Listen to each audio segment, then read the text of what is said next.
so this is just a clarification. I won't do the whole problem, but once you see the free body diagram, I think the trick with this problem will be quickly resolved. So this is problem 180, and I had a very good question posted on Blackboard this morning, or actually it was yesterday.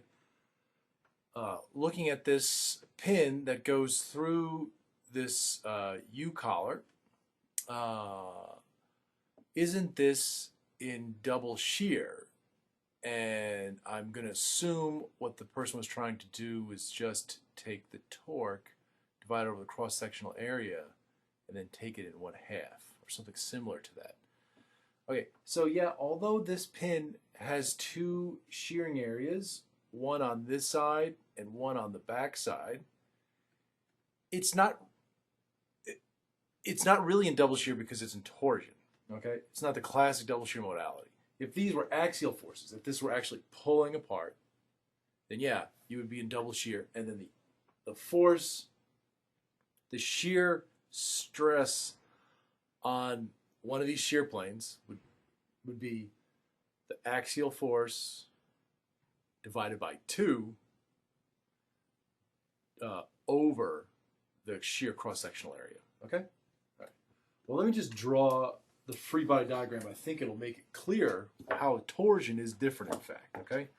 So if we kind of just look at the top of this, here is, and I probably need to zoom out a little bit.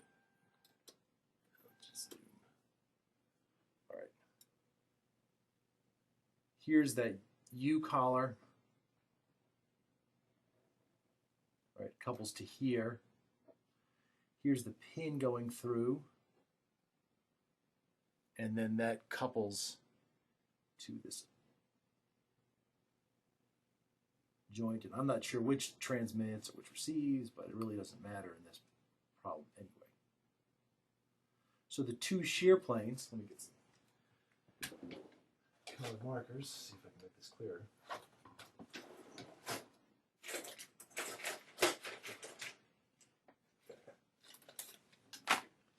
Here's one shear plane, right? And here's the other shear plane, okay? Now the force that's being applied is the torque. This way, and then there's an equal and opposite going the other way, okay? So the way I kind of drew this, I never like these curvy arrows. I tend to like putting the double arrows. So I mean this to go this way and this one to be in the opposite direction. But it really doesn't matter anyway. Okay, so let's look at one of the free body diagrams for the pin. The easiest one to look at in this case is this middle section. So I'm going to look at this middle section here. So if I draw that pin, the middle section,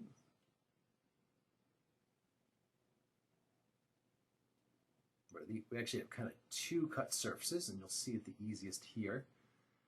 Well, maybe it's easier if I kind of draw it in 3D. Here's the pin in 3D.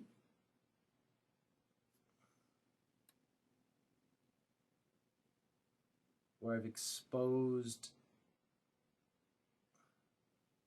these are the cut surfaces, okay, front and back. Now what has to happen is, let's look at the front end here, okay? This is this end. This is, we call this the x-axis if you want. There's a torque acting about this in this direction, or one direction. Actually, the book has it the other way. Okay, the book has it the other way. It really doesn't matter, because I'm not going to work the whole problem out. The book's going this way. Okay, so to resist that torque going this way, right, we need to have forces, a couple acting this way and then acting this way on the other face. So you can see this acts as a couple, all right? The other way you can do this, you know, if you want to be a little more formal about it, you can get this by doing sum of moments, let's call this point O, about the x-axis around point O, and if you do that, that has to equal 0. Let's call this V, and this has to also be equal and opposite, but if you don't see that, you can see it the other way. And I need it tells you this distance here is 100 millimeters, okay? And so now you can see what's going on. The torque here is actually, well, this is a positive torque, okay, because it's going this way. So it's a positive torque. All right. And then this is a couple, but if you forget your couples, you can always do the moments of each force around point O. So this one gives me a negative moment. So it gives me minus V, and its moment arm is the 50 millimeters. All right. Well, I think you guys have seen this. Okay, and then this one is a also a negative moment, V. It's 50 millimeters. That has to go to 0. These can add up, so you get T minus V times 100 millimeters.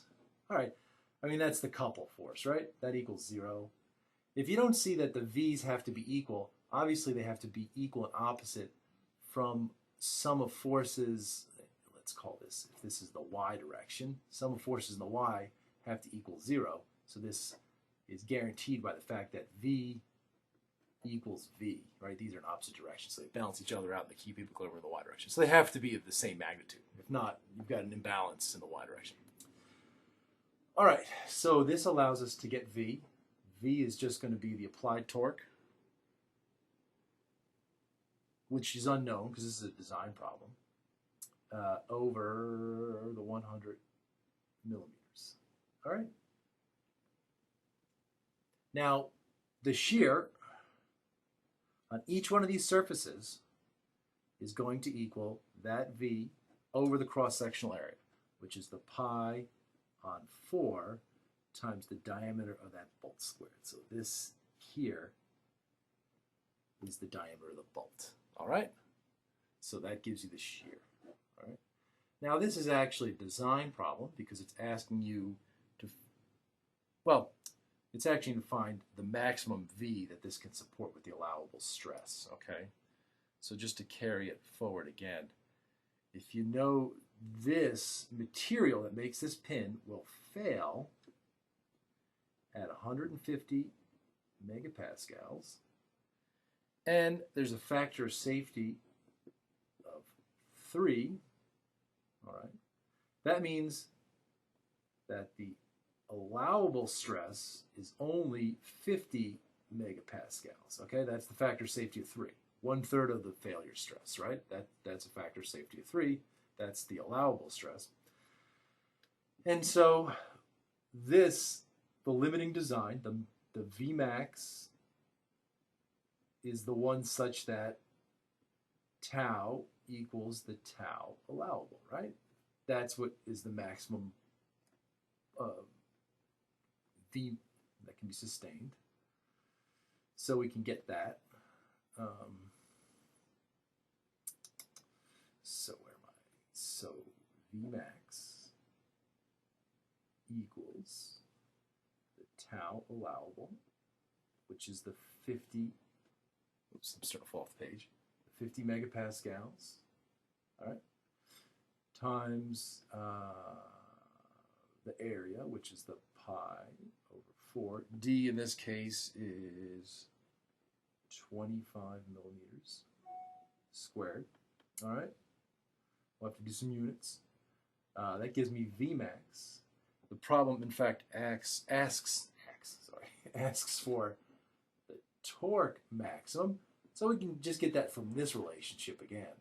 So the torque maximum is 100 millimeters times the Vmax. Okay? And that's how you do that problem. And you know how to do the allowable stress stuff. That's relatively straightforward. It's the same as the other cases.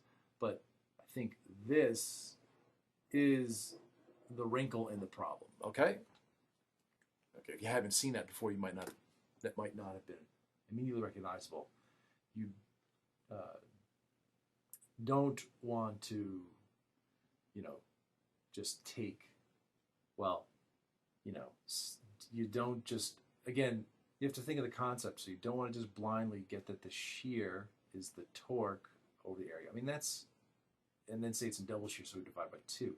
That's completely incorrect because, the units don't even work out, right? So you have to get force, okay? All right. Hope that helped. Stop